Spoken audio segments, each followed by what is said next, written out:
Sosok Rieska Rose mendadak jadi sorotan di tengah kisruh rumah tangga komedian Sule dan Natalie Holzer. Penyebabnya, Rieska Rose dituding menjadi selingkuhan Sule yang kini digugat cerai Natalie Holzer.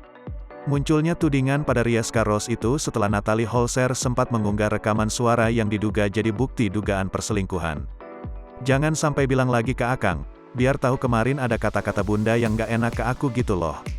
Pernah bilang gini, Neng mau gak sama si bapak," ujar pria dalam rekaman tersebut. Natalie mengaku kecewa dan sakit hati dengan kebohongan yang dilakukan sang suami. "Kenapa baru jujur sekarang ya? Kenapa nggak dari dulu pas aku hamil gede?" ujar Natalie Holzer. Pria dalam rekaman tersebut mengatakan bila Sule menghubungi wanita tersebut pukul 12 malam ketika Natalie dan anak-anaknya liburan ke Singapura. Pas dia lagi ke Singapura, itu dia nelpon malam-malam jam 12 malam.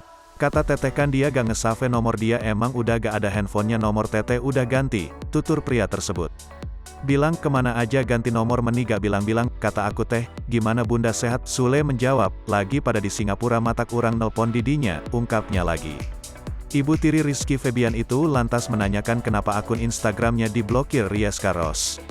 "Kenapa aku tiba-tiba diblok, @Rieska_Rose, tanya Natalie.